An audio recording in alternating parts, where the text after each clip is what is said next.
दोस्तों एक घूसखोर इंस्पेक्टर एक आदमी को पकड़कर थाने में लाता है और उस आदमी से बोलता है कि तुम्हारे ऊपर तीन चार्ज हैं। एक तो तूने दारू पी के गाड़ी चलाया, दूसरा तूने मजदूर का एक्सीडेंट किया, और बाई चांस वो मजदूर मर गया तो तुझे बहुत लंबी सज़ा हो जाएगी। और इस सब में हॉस्पिटल का खर्चा, वकील का खर्चा, जज का खर्चा और बहुत सारा खर्च जुड़ाता है। कुल मिला के बोलता है कि 50 लाख रुपये खर्च होगा, मीडिया में तेरा नाम अलग फैलेगा और परेशानी अलग होगा। बोल क्या चाहता है, FIR दर्ज कर दूं? वो आदमी बोलता है साहब और कोई सेटलमेंट नहीं हो सकता। फिर दोस्तों 25 लाख में मामला सेटल हो जाता है। अब वो इंस्पेक्टर बाहर निकलता है और जो उसके परिजन थे जिसका एक्सीडेंट हुआ था वो लोग वहाँ पे हल्ला गुल्ला कर रहे थे, उसे डांट डपट कर मार पीट कर भगा देता है। अब बोलता है भूखे नंगे लोग, तुम लोग जानबूझ के गाड़ी से टकराते हो ताकि तुम्हें मुआवजा मिले। वो बेचारे मजदूर गरीब लोग भगवान की तरफ हाथ उठा के भगवान से रो रो कर प्रार्थना करने लगते हैं, भगवान हमें न्याय कब मिलेगा, क्या हमें इस दुनिया में इंसाफ दिलाने वाला कोई नहीं है। तभी दोस्तों बिजली चमकती है और एक गाड़ी एंटर करता है और उस गाड़ी से उतरता है ACP विक्रम शिंदे। उसको देखते ही दोस्तों इंस्पेक्टर कालीचरण की हवा टाइट हो जाती है। वो मन ही मन बुदबुदाता है, ACP विक्रम शिंदे तो मर चुका है, फिर कैसे? दोस्तों आखिर क्या राज था ACP विक्रम शिंदे का? कैसे वो अपने आप को मृत साबित करके मजलूमों को न्याय दिला रहे थे? आइए दोस्तों, बड़ा ही रहस्यमय सनसनीखेज कहानी है, देखते हैं पूरा वीडियो विस्तार से। दोस्तों वीडियो शुरू करने से पहले आप लोगों का बहुत बहुत शुक्रिया, बहुत बहुत धन्यवाद। हमारे वीडियो को आप लोग काफ़ी मात्रा में लाइक करते हैं, चैनल को सब्सक्राइब करते हैं। दोस्तों अपना प्यार और आशीर्वाद ऐसे ही बनाए रखिएगा। आइए दोस्तों चलते हैं कहानी की ओर।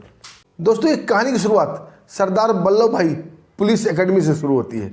वहाँ पर एक IPS ट्रेनिंग था विक्रम शिंदे, बहुत ही बहादुर, बहुत ही ऑनेस्ट। दोस्तों जैसे ही उसकी ट्रेनिंग समाप्त होती है उसे महाराष्ट्र के एक थाने में पोस्टेड कर दिया जाता है बतौर ACP। नया लड़का नया जोश। दोस्तों बिल्कुल ईमानदार और मजलूमों को न्याय दिलाना शुरू करता है। कहीं भी कोई क्राइम होता है आनंद फानंद में वह पहुँचता है और तत्काल ही मुजरिम को गिरफ्तार कर देता है। ऐसे ही दोस्तों एक वाकया होता है, एक नेता का बेटा के ऊपर बलात्कार का आरोप लगता है। ACP विक्रम शिंदे आनंद फानंद में हो जाता है और नेता के बेटा को घसीटते हुए पुलिस थाना लेकर आता है। नेता के लोग पुलिस थाने आते हैं और उसे धमकी देने लगते हैं।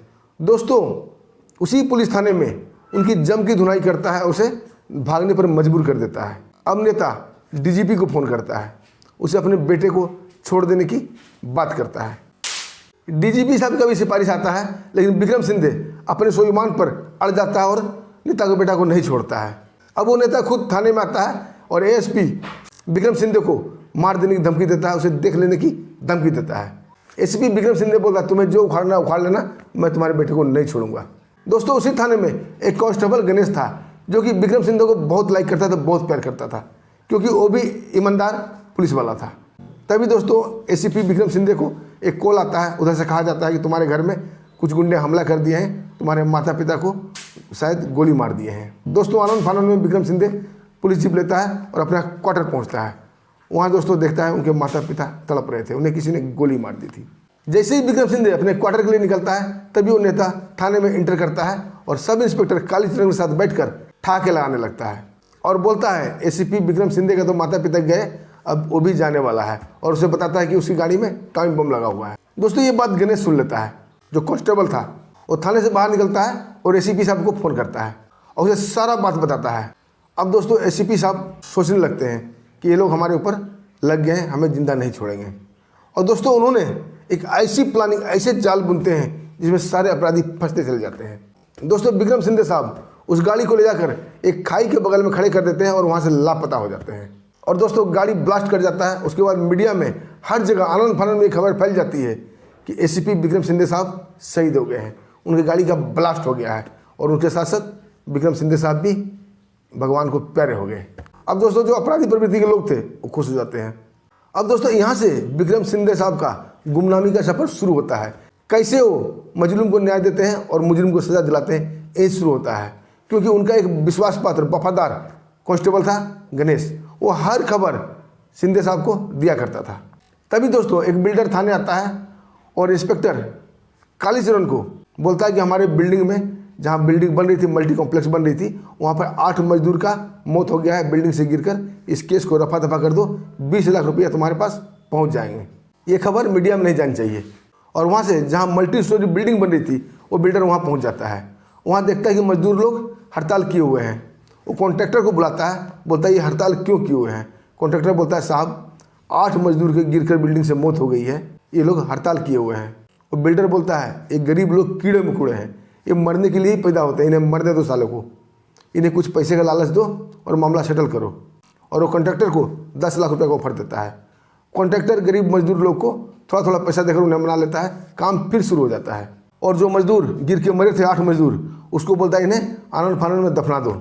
उसके बाद ये खबर कांस्टेबल गणेश एसीपी विक्रम सिंधे साहब को दे देता है। अब दोस्तों एसीपी विक्रम सिंधे साहब रात को उस मल्टी स्टोरी बिल्डिंग के पास पहुंचते हैं और कॉन्ट्रैक्टर को मारकर ऊपर लटका देते हैं। और उसके एक चमचे से बिल्डर को फ़ोन करवाते हैं कि कॉन्ट्रैक्टर का लाश मल्टी स्टोरी बिल्डिंग में लटका हुआ है। वो बिल्डर आनंद फानंद में भागता हुआ वहाँ आता है, वहाँ देखता है कोई नहीं है। लेकिन जैसे ही खून की बूंद उसके जिस्म पर गिरता है, वो छू देखता है खून, और जैसे ही ऊपर देखता है कॉन्ट्रैक्टर का लाश लटका पड़ा था। और बगल में एसीपी विक्रम सिंधे आराम से सिगरेट का कस लगा रहा था। दोस्तों उसको देखते ही बिल्डर की नानी मर जाती है और भूत भूत चिल्लाता हुआ वो भागना ही चाहता है। तब तो विक्रम सिंधे अपना पिस्टल निकालता है, उसे गोली मार देता है और उसकी लाश भी उसी मल्टी स्टोरी बिल्डिंग में टांग देता है और वहाँ चला जाता है। दोस्तों अब मीडिया में हर जगह ये न्यूज़ चलाने लगी थी कि आखिर कौन है हत्यारा जो इतने बड़े बड़े बिल्डर का सफाई कर रहा है। कुछ लोग तो ये भी बोल रहे थे कि अच्छा हुआ दैत मारा गया। तभी दोस्तों एक हादसा होता है। कुछ मजदूर काम करके जा रहे थे, तभी एक अमीर बाप का बेटा दारू पी के गाड़ी चला रहा था और मजदूर को ठोकर मार देता है। ठोकर बहुत जोरदार थी, एक मजदूर बहुत बुरी तरह घायल हो जाता है। उसे आनंद फानंद में हॉस्पिटल पहुंचाया जाता है। पुलिस आती है, वही इंस्पेक्टर घुसखोर कालीचरण आता है, उसे पकड़कर थाने ले जाता है और थाना में जाकर उसे समझाता है कि अगर तुम्हारे ऊपर एफआईआर दर्ज कर दूँ तो तुम्हें कम से कम 7 से 10 साल की सज़ा हो जाएगी।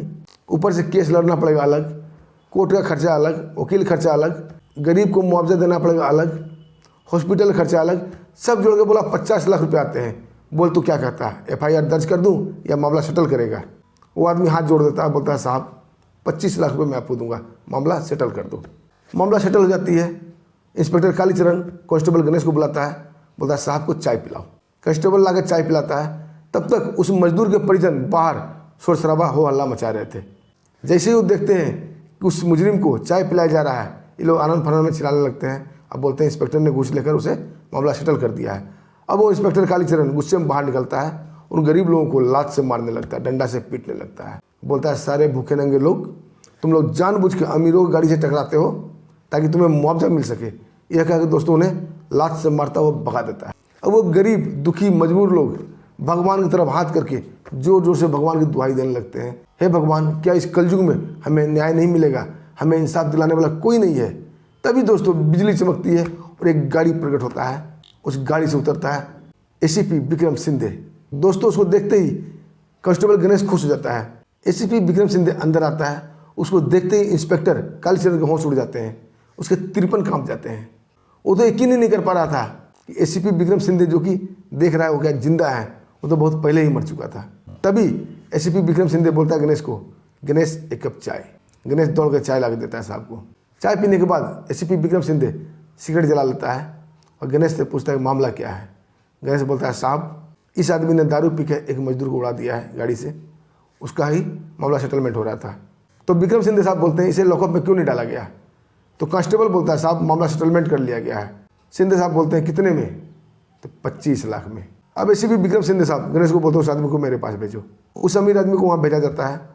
सिंधे साहब बोलते हैं 25 लाख रुपया जो कि तू इंस्पेक्टर कालीचरण को देने वाला था, अब वो पैसा उस गरीब आदमी को दे देना और कल का कल दे देना, नहीं तो अंजाम क्या होगा यहाँ बैठ कर देख लो। उसके बाद दोस्तों रूल उठाते हैं और इंस्पेक्टर कालीचरण को बुरी तरह से पिटाई करते हैं। उसके बाद उसे गले का नस काट देते हैं, उसके पैर में फंदा लगाकर पंखे में टांग देते हैं। अब वो अमीर आदमी जिसने एक्सीडेंट किया था उसको देख कर उसके रूह काँप जाते हैं और सिंधे साहब वहाँ से लापता हो जाते हैं। आनंद फानंद दोस्तों मीडिया आती है और फोटो को कवर करने लगती है। मीडिया सवाल ही पूछती है कि जब पुलिस थाने में पुलिस वाले का ही मर्डर हो रहा है तो आम पब्लिक कैसे सुरक्षित रहेगा।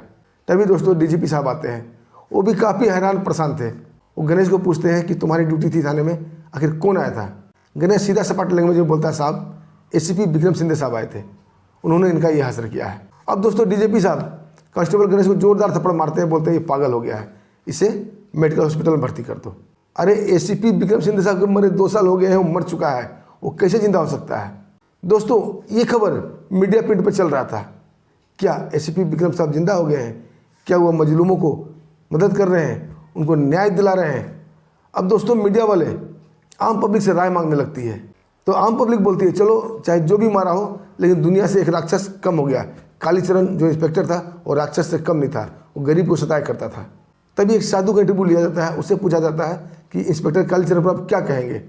वो बोलते हैं दोस्तों कि आत्मा ना मरती है ना जन्म लेती है, वो अजर अमर है। एसीपी विक्रम साहब की आत्मा बदला ले रही है और मजलूमों को न्याय दिला रही है। तभी एक आदमी बोलता है मीडिया वाले से कि आपको क्या करना, न्याय हो रहा है ना, कैसे भी हो रहा है। दोस्तों तमाम तरह के लोग तमाम तरह की बातें कर रहे थे। एक पक्ष था जो मानता था कि आत्मा न्याय दिला रही है, और दूसरा पक्ष इसे मानने को तैयार नहीं था। दोस्तों जैसे ही खबर वो नेता सुनता है जिसका बेटा बलात्कार केस में फंस चुका था और एसीपी के माँ बाप का हत्या करना पड़ा था, उसके तो तिरपन ही काँप जाते हैं। अब वो समझ जाता है कि अब नंबर मेरा भी आ सकता है। वो आनंद फानंद में थाने पहुंचता है और डीजीपी साहब को कड़े शब्दों में बोलता है कि आपकी पुलिस कर क्या रही है? एक मुजरिम सरेआम सबकी हत्याएं कर रहा है, बिल्डर की हत्या होगी, इंस्पेक्टर की हत्या होगी, आपकी पुलिस आखिर कर क्या रही है? पुलिस थाने में घुसकर पुलिस वाले की हत्या हो रही है। डीजीपी साहब बोलते हैं कि साहब आप चिंता मत करो, आनंद फानंद में अपराधी पकड़ा जाएगा, हमारे सारे पुलिस इस काम के लिए लगे हुए हैं। तभी दोस्तों वो नेता डीजीपी साहब के ऊपर गुस्सा करता हुआ भुनभुनाते हुए अपने घर की तरफ जाता है।